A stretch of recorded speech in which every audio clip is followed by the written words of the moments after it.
Voilà. Bonjour à chacune, à chacun. Je suis très content de pouvoir être devant vous ce matin. On va continuer notre périple dans les dons de l'esprit. Nous avons déjà vu le don de parler en langue, nous avons vu le don de la prophétie, et maintenant nous allons voir le don d'évangéliste. Alors je ne sais pas, réfléchissez vous-même, à quoi vous fait penser le don d'évangéliste? Vous verrez, j'ai mis le paquet pour la présentation. Il y a un style BD parce que je me suis dit le don d'évangéliste, on parle donc des bulles de BD. Enfin, voilà. À quoi nous fait penser le don d'évangéliste? Ou à qui nous fait penser ce don-là? Est-ce qu'on pense à un célèbre évangéliste? Billy Graham. Je me suis dit, le premier nom qu'on va citer, c'est Billy Graham, qui a fait tant de voyages et de campagnes d'évangélisation, qui rassemblait des milliers de personnes. Exemple bien connu, bien sûr. Dans cette région, des campagnes d'évangélisation, il y en a eu. Je sais que bon nombre de nos aînés se sont convertis dans des tentes qui étaient mises en place, notamment à Tramelan, où l'évangile était partagé et ont touché bon nombre de personnes dans notre région. Peut-être qu'on pense à ça, je ne sais pas si vous avez des noms, des personnes qui sont intervenues dans ces tentes, dans ces rencontres à cette époque-là. Je ne sais pas si quelqu'un connaît des noms. Legrand. Il s'appelait Legrand, c'est ça? Oui. D'accord. Un monsieur Legrand, visiblement. Fernand Legrand. Ah, maintenant ça me dit quelque chose. Le don d'évangéliste. Peut-être que vous pensez à des personnes moins connues autour de vous, des connaissances, ou peut-être même dans cette église, je ne suis pas très au fait, mais est-ce que des pasteurs qui ont été dans cette église ont eu, vous trouviez qu'ils avaient cette âme d'évangéliste, d'aller en dehors des murs et proclamer l'évangile? Peut-être, mais je n'ai pas connu tous les pasteurs qui m'ont précédé. On peut penser facilement à ces choses-là quand on parle du don d'évangéliste à de telles personnes. Mais je me suis dit que je voulais aussi partager un cas qui, à mon sens, montre quelque chose du don d'évangéliste, mais d'une autre manière. Vous en avez certainement entendu parler dans le journal, il y a quelques semaines. Ça a fait un tollé de scandale. Des petits billets avec écrit « Jésus t'aime » ont été retrouvés dans les pupitres des élèves d'une classe à Corgémont. Alors, le but ici n'est pas d'ouvrir un débat. Est-ce qu'ils ont eu raison, est-ce qu'ils ont eu tort, dans un milieu laïque ou pas? Est-ce que la réaction a été excessive ou pas? Le but, ce n'est pas de lancer ce débat-là. Mais le but, quand même, est de saluer l'envie de partager sa foi. Et dans un cas comme ça, si c'est un enfant qui l'a fait librement, je trouve beau de voir qu'un enfant a eu à cœur de partager un message simple d'amour, Jésus t'aime, avec ses camarades. Cet exemple pourra nous servir aussi dans la suite de cette prédication, mais je voulais le relever quand même, un courage de s'élever contre certaines autorités pour annoncer l'Évangile. Donc nous avons déjà vu le don de parler en langue, le don de prophétie, et on avait dit que ces dons viennent de Dieu et doivent servir à l'édification de l'Église. Et ce sont des dons qui peuvent être donnés de manière spécifique à des personnes. Ce ne sont pas nécessairement tous les chrétiens qui doivent parler en langue, ce ne sont pas nécessairement tous les chrétiens qui ont des révélations particulières de Dieu, même si Dieu peut parler au travers de chacun d'entre nous, je crois. Et donc, en ce qui concerne le don d'évangéliste, qu'en est-il? Eh bien, on va voir ensemble comment cela peut se décliner. Et je vous propose d'abord un texte, on va dire, c'est le texte qui a stimulé la réflexion de cette prédication, 2 Corinthiens chapitre 2, versets 14 à 17. J'espère que c'est assez grand pour vous. Que Dieu soit remercié lui qui nous fait toujours triompher en Christ et qui propage partout à travers nous le parfum de sa connaissance. Nous sommes en effet pour Dieu la bonne odeur de Christ, parmi ceux qui sont sauvés et parmi ceux qui périssent. Pour les uns, un parfum de mort qui donne la mort. Pour les autres, un parfum de vie qui donne la vie. Et pour cette mission, qui donc est qualifié ? En effet, nous ne falsifions pas la parole de Dieu, comme le font les autres, mais c'est avec pureté, c'est de la part de Dieu en Christ et devant Dieu que nous parlons. Ce texte va nous porter, nous conduire justement à nous poser la même question que l'apôtre y pose ici, mais pour cette mission, qui donc est qualifié ? Qui est qualifié pour la mission de partager la connaissance de Dieu, la connaissance de Christ, l'évangile de Jésus-Christ ? Qui donc est qualifié pour cela ?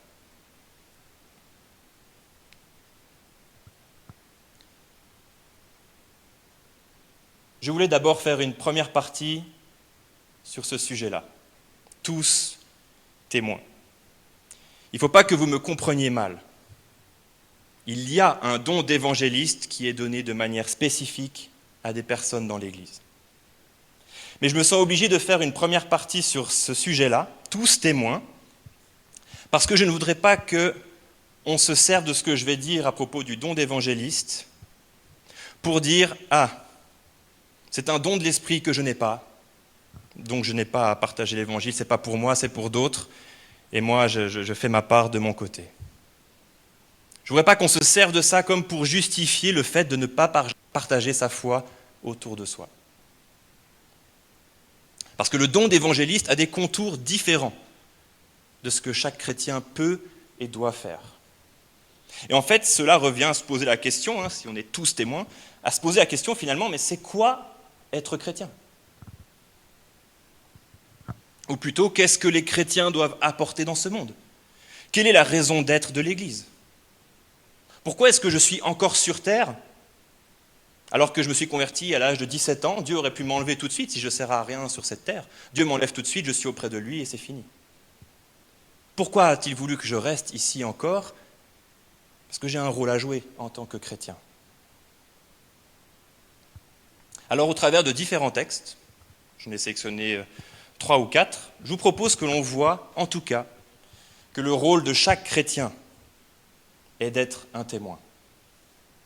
Et après, nous verrons le don d'évangéliste, plus spécifiquement, qu'est-ce qu'il implique.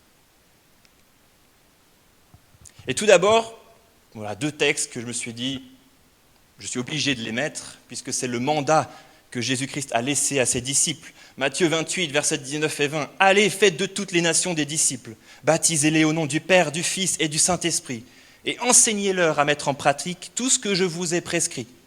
Et moi, je suis avec vous tous les jours jusqu'à la fin du monde. » Et on peut imaginer juste après ces mots-là, Jésus va être élevé, s'en aller, et il dit à ses disciples en Actes 1, chapitre 8, « Mais vous recevrez une puissance. » Sous-entendu pour faire cela. « Vous recevrez une puissance, le Saint-Esprit survenant sur vous, et vous serez mes témoins à Jérusalem, dans toute la Judée et la Samarie, et jusqu'aux extrémités de la terre. » Alors bien sûr, Jésus s'adresse à ses disciples, les 12 disciples particulièrement à ce moment-là. Mais ce mandat, est-ce qu'il n'est pas encore pour nous ? Nous faisons partie des disciples de Jésus et c'est la mission qu'il a confiée à chacun de ses disciples. Car oui, si nous sommes chrétiens aujourd'hui, c'est que nous avons un rôle à remplir pour le royaume de Dieu. Et je trouve que c'est un mystère et en même temps c'est une joie de se dire que le Seigneur se plaît à œuvrer au travers de nous pour que son royaume progresse. Il n'aurait pas besoin de nous, il pourrait faire lui bien mieux que n'importe qui d'entre nous. Mais il se plaît à le faire au travers de nous pour qu'encore un grand nombre de personnes viennent à la foi, à la repentance et à la vie. Mais soyons rassurés, il ne nous a pas confié cette tâche en nous disant « Bon, alors je m'en vais, débrouillez-vous ». Non, il dit « Moi, je suis avec vous tous les jours jusqu'à la fin du monde ». Et il dit aussi « Vous recevrez une puissance qui vous équipera pour cela ». Le Seigneur nous aide et nous accompagne dans cette mission qu'il nous confie. Un deuxième passage qui nous montre le rôle de chaque chrétien d'être un témoin, 2 Corinthiens chapitre 5, versets 17 à 21. Et on va voir qu'il s'adresse bien à tous les chrétiens. Si quelqu'un est en Christ, il est une nouvelle créature. Les choses anciennes sont passées, voici toutes choses sont devenues nouvelles. Et tout cela vient de Dieu qui nous a réconciliés avec lui par Christ. Et qui nous a donné le ministère de la réconciliation.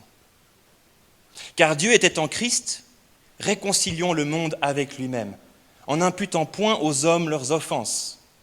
Et il a mis en nous la parole de la réconciliation. Nous faisons donc les fonctions d'ambassadeurs pour Christ, comme si Dieu exhortait par nous, nous vous en supplions au nom de Christ, soyez réconciliés avec Dieu. Celui qui n'a point connu le péché, il l'a fait devenir péché pour nous, afin que nous devenions en lui justice de Dieu.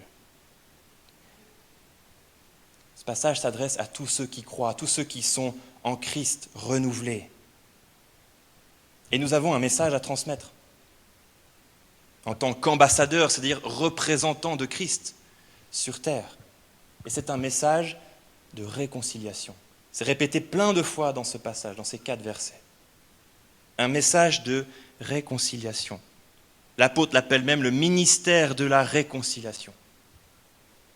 Et ceci consiste à vouloir partager cette bonne nouvelle autour de nous, pour que chacun puisse savoir qu'il est possible de faire la paix avec Dieu en Jésus-Christ. Et ici, si vous vous demandez, mais qu'est-ce qu'on peut dire, comment faire pour partager ma foi autour de moi, on a un exemple assez simple. Un exemple qui nous aide à se dire, mais qu'est-ce que je partage dans mon message ? Nos offenses. Le mal que nous commettons tous nous sépare de Dieu et mérite une punition. Mais Dieu a voulu réconcilier le monde avec lui. Et pour cela, il a donné son Fils Jésus-Christ qui a payé le prix de nos offenses à notre place. Message tiré de ces 4 versets qu'on peut partager autour de nous facilement. Et en plus, j'imagine que vous aussi, vous avez croisé des personnes qui vous l'ont dit ou qui vous l'ont montré qu'ils sont en colère contre Dieu. Des personnes qui se sentent abandonnées de Dieu. Des personnes qui disent n'avoir jamais vu Dieu faire quoi que ce soit pour eux. Il n'a jamais rien fait pour moi. Pourquoi je le louerais ? Bien, ce message, ils ont besoin de l'entendre. Dieu a payé le prix pour que vous puissiez être réconciliés, qu'il n'y ait plus cette colère. Et il nous faut partager ce message de réconciliation.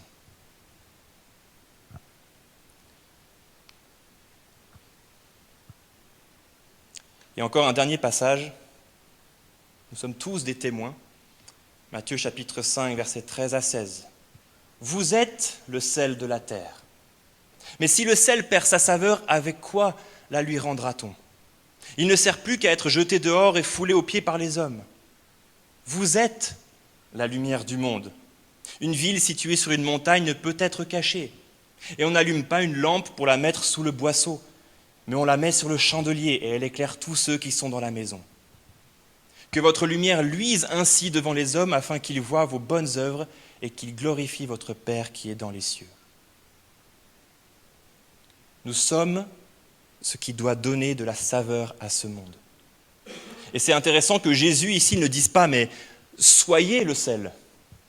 Il ne dit pas non plus, devenez le sel de la terre. Il dit, vous êtes le sel de la terre. Il dit, vous êtes la lumière du monde. Et j'aime bien ce rappel qui est fait ici, mais si le sel perd sa saveur, avec quoi la lui rendra-t-on ? Ça implique 2 choses en fait. La première, c'est comment faire comprendre aux chrétiens qu'ils ont quelque chose à partager avec le monde. Comment leur faire comprendre qu'ils doivent retrouver cette saveur. Et la deuxième chose, par extension de ça, comment donner de la saveur à ce monde si les chrétiens passent inaperçus ? qu'est-ce qui va faire la différence? En tant que chrétiens, nous devons et nous pouvons faire une réelle différence dans ce monde. Et il n'est pas question de faire d'immenses campagnes d'évangélisation, il n'est pas question de sonner à toutes les portes pour proclamer l'évangile, convertissez-vous, vous êtes chrétien, non. Il n'est pas question d'aller à la gare avec une pancarte en disant la fin est proche, repentez-vous, bande de pécheurs. Non. Ce texte nous dit qu'il s'agit d'être.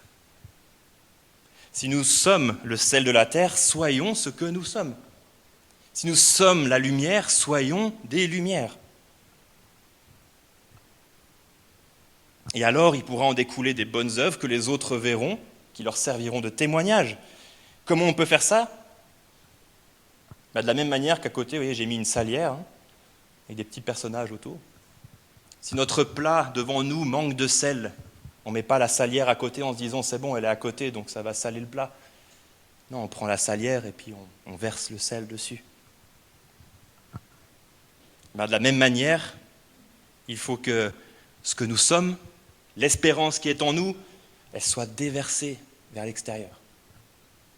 Et il y a une myriade de façons de le faire. On peut prier pour quelqu'un, on peut être à l'écoute de quelqu'un, on peut pratiquer la bienveillance sous toutes ses formes, partager la parole, l'espérance, la joie qui sont en nous. Et attention, il n'est pas question d'être dans l'activisme, de « je dois faire des choses comme si ça allait nous sauver ou quoi », pas du tout. Je serai un bon chrétien si je fais ces choses, pas du tout. Mais c'est simplement que notre foi, elle apparaisse, elle soit visible dans tous les aspects de notre vie. D'ailleurs, je rappelle 2 Corinthiens chapitre 2, versets 14 à 17, que j'ai lu en introduction. Ce passage précise que nous sommes un parfum de mort pour ceux qui refusent de croire, et un parfum de vie pour ceux qui voudront croire. En fait, notre foi, elle doit se sentir. Ça sent le chrétien, là. Ou comme le disent les jeunes, il ne faudrait pas que dans l'autre sens, ça pue la mort. Il faut que ça sente le chrétien. Et malheureusement, oui, pour certains, cette odeur sera nauséabonde, parce qu'elle sent le péché, elle sent la mort. Mais pour d'autres, ça sentira le pardon et la vie. Il faut que ça se sente. Alors voilà, je voulais donner un cadre pour comprendre quand même quelle est notre mission en tant que chrétien. On a vu là quelques éléments de ce que l'évangélisation peut être dans la vie de chaque croyant. Dans des grandes lignes, bien entendu. Mais maintenant, le don d'évangéliste alors. C'est quoi la différence? Quels sont les contours ou les spécificités du don d'évangéliste? Et ce don qui va être justement donné à certains d'entre nous, pas forcément à tout le monde. Quels sont les contours qui le définissent, qui le caractérisent? Eh bien, je les ai regroupés en 3 catégories. Tout d'abord, je voudrais parler d'édification. Nous l'avons dit au début, tout don qui est donné dans l'Église, toute personne qui sert dans l'Église doit servir à l'édification de l'Église, du corps de Christ. Éphésiens chapitre 4, versets 11 et 12 nous dit « Jésus a donné les uns comme apôtres, les autres comme prophètes, les autres comme évangélistes, les autres comme pasteurs et docteurs, pour le perfectionnement des saints en vue de l'œuvre du ministère et de l'édification du corps de Christ. » Nous l'avons dit en introduction, les dons de l'Esprit doivent servir à l'édification du corps de Christ. Et cette partie-là n'a rien à faire sur cette diapo.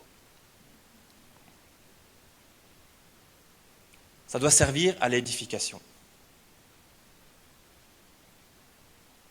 Et j'ai trouvé une image intéressante par rapport à ce verset de Éphésiens 4. Si on imagine justement l'Église comme un bâtiment que l'on construit, alors les 5 ministères qui sont décrits dans Éphésiens 4 ici, on pourrait les voir de la façon suivante. Tout d'abord, il y a les apôtres. On pourrait les définir comme, ou les comparer à des chefs de chantier.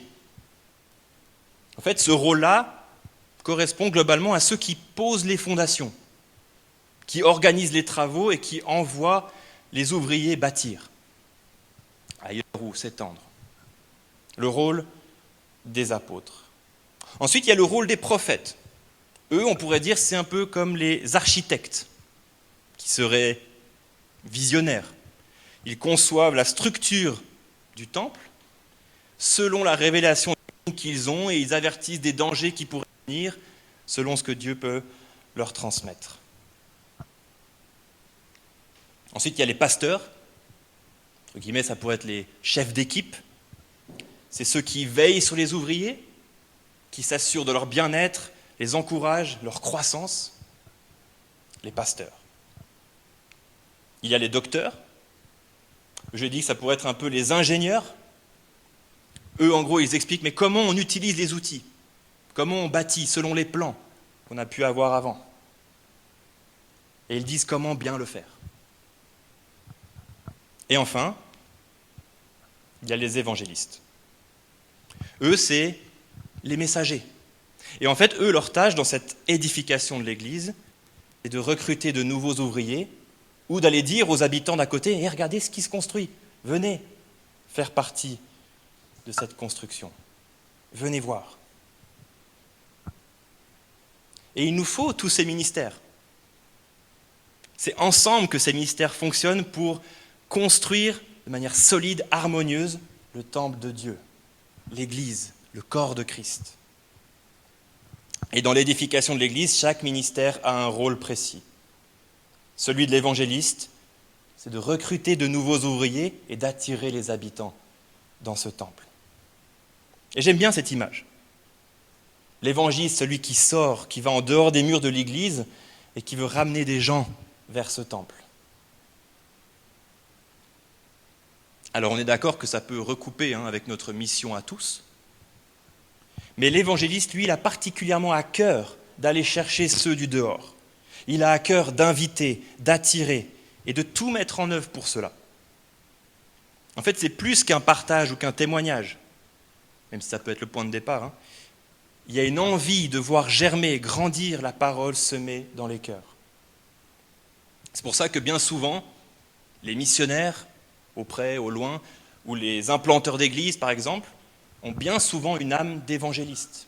Ils veulent aller ailleurs, construire ailleurs, atteindre un peuple ailleurs et amener de nouvelles personnes dans l'édifice de Christ. Ils veulent atteindre ceux qui n'ont pas d'accès à la bonne nouvelle de Jésus-Christ. Et ils veulent voir cette parole germer dans leur cœur, porter de nombreux fruits. Une première caractéristique du don d'évangéliste, leur place dans l'édification. Ils ont à cœur de sortir de l'église, d'aller chercher ceux du dehors. Deuxième caractéristique, ils doivent avoir une capacité à enseigner. Romains 10, versets 14 et 15 nous dit « Comment donc invoqueront-ils celui en qui ils n'ont pas cru ? Comment croiront-ils en celui dont ils n'ont pas entendu parler ? Comment en entendront-ils parler si personne ne le prêche ? Et comment prêcheront-ils à moins d'être envoyés ? Selon qu'il est écrit, qu'ils sont beaux les pieds de ceux qui annoncent la paix, de ceux qui annoncent de bonnes nouvelles. » Si nous sommes appelés à témoigner de notre foi autour de nous, on est d'accord qu'il est clair qu'il faut que l'on parle au bout d'un moment. Il faut parler pour pouvoir transmettre ce message avec clarté. Et c'est une chose que nous pouvons tous faire, d'une manière plus ou moins spontanée. Mais pour celui qui a le don d'évangéliste, lui, ça va quand même plus loin. Il faut qu'il soit capable de plus que cela. En fait, il faut qu'il soit capable de partager et d'expliquer sa foi. Il va faire face à plein de personnes qui vont lui poser des questions, qui vont lui demander « mais pourquoi ça, pourquoi ceci ?» Et il y a eux qui disent ça. Et il faut qu'il soit capable de comprendre ce qu'ils demandent, de répondre avec justesse. Quand on est dans l'évangélisation, on peut faire face à de nombreuses questions, de nombreuses oppositions, de nombreuses déformations de la parole. Et il faut être capable de reprendre avec amour, justesse, vérité, toutes ces situations. Et là, il est clair qu'on n'est pas tous équipés pour faire cela. On n'est pas tous capables de défendre notre foi ou de répondre à des questions qui nous sont posées. J'ai en tête un exemple assez précis d'un gars que je regarde de temps en temps sur YouTube. C'est un chrétien d'origine musulmane. Bon, il est des fois très cinglant quand même. Il ne mâche pas ses mots avec les musulmans qui sont en face de lui. Mais ce qui est fou, c'est qu'il connaît la Bible. Il connaît très bien le Coran. Et en fait, il sait expliquer des concepts compliqués, comme la Trinité par exemple, de manière claire pour des personnes d'origine musulmane. Il a ce don d'évangéliste auprès du peuple musulman. Il sait le faire. Et moi, je ne serais pas capable de faire une chose comme ça. Je ne connais pas assez bien la foi musulmane.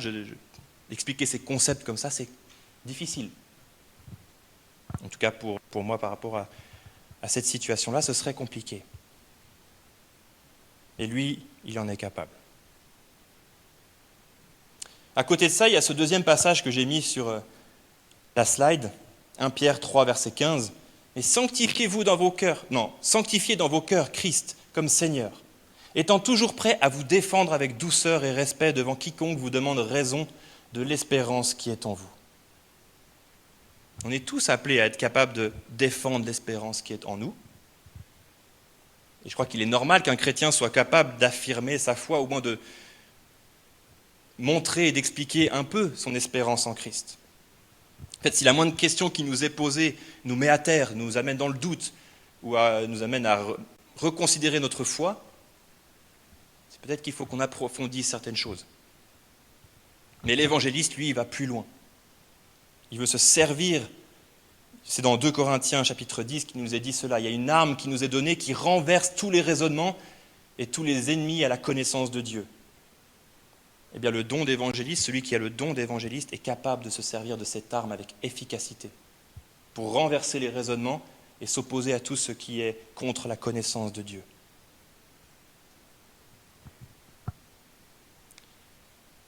Enfin, troisième caractéristique de celui qui a le don d'évangéliste, je crois qu'il faut qu'il ait une capacité à endurer. 2 Timothée 4, verset 5 nous dit « Mais toi, sois sobre en toutes choses, supporte les souffrances, fais l'œuvre d'un évangéliste, remplis bien ton ministère. » À nouveau, nous sommes d'accord, on est tous appelés à être persécutés à cause du nom de Jésus-Christ. Tous. Cette persécution, elle peut prendre des formes très frontales, je vais dire, où notre intégrité physique est menacée. Cette persécution peut s'attaquer à notre intégrité mentale. C'est peut-être plus dans nos régions à nous. Cette persécution peut aussi prendre des formes subtiles, sournoises, qui nous endorment, qui nous harcèlent. Mais celui qui a le don d'évangéliste, puisqu'on a dit que c'est celui qui va en dehors de l'Église, au contact de ceux qui ne croient pas encore, entre guillemets, il se jette dans la gueule du loup. Il va au contact de ceux qui vont s'opposer machinalement à lui. Il va côtoyer de plus près ce monde de ténèbres qui abrite des personnes qui ont besoin de la lumière, mais qui n'en veulent pas au premier abord. Il va en première ligne de cette façon, et il doit être capable alors d'endurer cela. Mais alors attention, à nouveau, je ne voudrais pas que un point comme celui-là nous serve aussi d'excuse pour dire « Ah mais j'ai pas le don d'évangéliste. J'ai peur de l'opposition, j'ai peur que quelqu'un me dise « ça m'intéresse pas » et puis que et du coup j'ai pas ce don donc je proclame pas. » Non. Je rappelle, le Seigneur nous équipe pour le ministère, quel qu'il soit. Et si mon ministère c'est celui d'évangéliste, alors je crois que le Seigneur nous donnera le courage, nous donnera la force d'endurer l'opposition s'il y en a.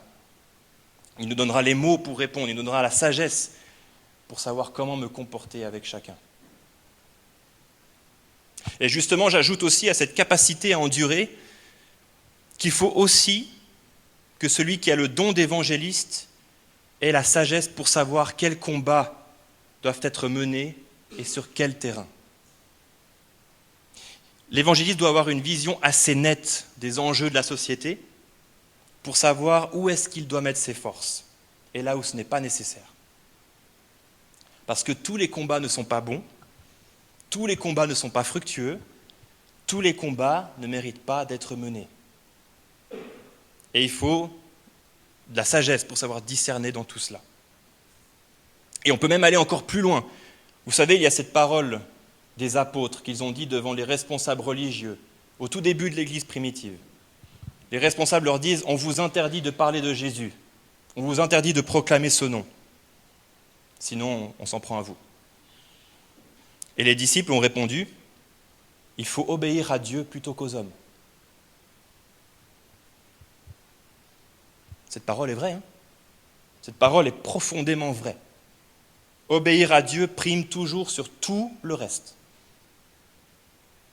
Mais si on prend cette parole au pied de la lettre, je crois que cette parole nous enverrait alors en croisade contre tout ce qui nous entoure.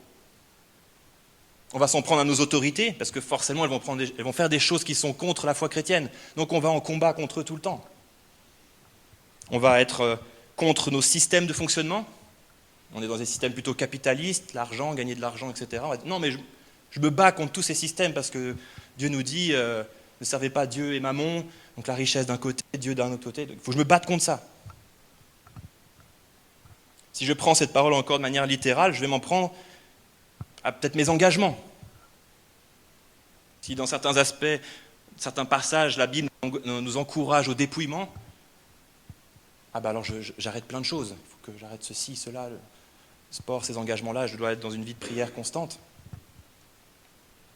Et même encore plus loin, si je la prends au pied de la lettre, je vais m'en prendre à mes voisins, qui ont une manière de vivre différente de la mienne. Il faut obéir à Dieu plutôt qu'aux hommes. Je n'ai plus de contact avec toi. Et même plus loin, les familles. Tu t'opposes à ma foi, je vais obéir à Dieu plutôt qu'aux hommes. Tu t'opposes tout le temps à moi, je ne veux plus de contact avec toi. Et il est assez clair que ce ne serait pas sage de faire une telle chose, ce serait se tromper de combat, que d'aller sur tous ces fronts en se disant mais il faut obéir à Dieu plutôt qu'aux hommes, donc j'affronte tout ce qui est contre. Mais attention, il faut obéir à Dieu plutôt qu'aux hommes. Et c'est là justement qu'il faut toute cette sagesse pour savoir comment faire, pour savoir quoi faire, sans compromis,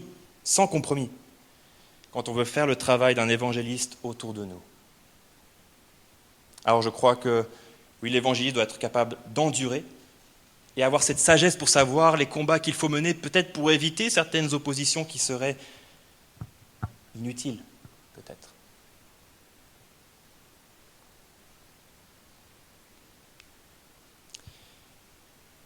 Alors pour conclure, j'aimerais simplement dire deux choses. Si tu n'as pas le don d'évangéliste, ce n'est pas grave. Dieu t'a certainement donné un autre don que tu pourras mettre au service de l'Église. Mais n'aie pas peur de faire ce que tout croyant doit faire dans ce monde. Être sel et lumière, saveur et illumination pour ce monde. Parce que Dieu va t'accompagner et t'aider dans cette mission qui est la nôtre à tous. Et en plus, on est une Église qui se soutient pour cela. Et d'un autre côté, si tu as à cœur d'atteindre les gens en dehors de l'Église, si tu as les compétences ou le désir de te former pour apprendre à partager ta foi autour de toi ou asseoir tes connaissances de la parole, et si tu as une force pour endurer et des idées à mettre en œuvre de manière sage, alors ne laisse pas la peur te faire croire que tu n'as pas ce don, que tu n'as pas le don d'évangéliste, que cette peur de l'opposition te freine. Car non seulement Dieu, il peut faire fructifier ce don en toi et t'équiper pour qu'il soit fructueux autour de toi, mais en plus, en mettant en pratique ce don, tu trouveras une profonde joie, parce que tu seras en train de faire ce que Dieu a prévu pour toi. Et tu seras à ta place dans le ministère que Dieu a prévu pour toi dans son Église, avec le Seigneur à tes côtés qui te soutient.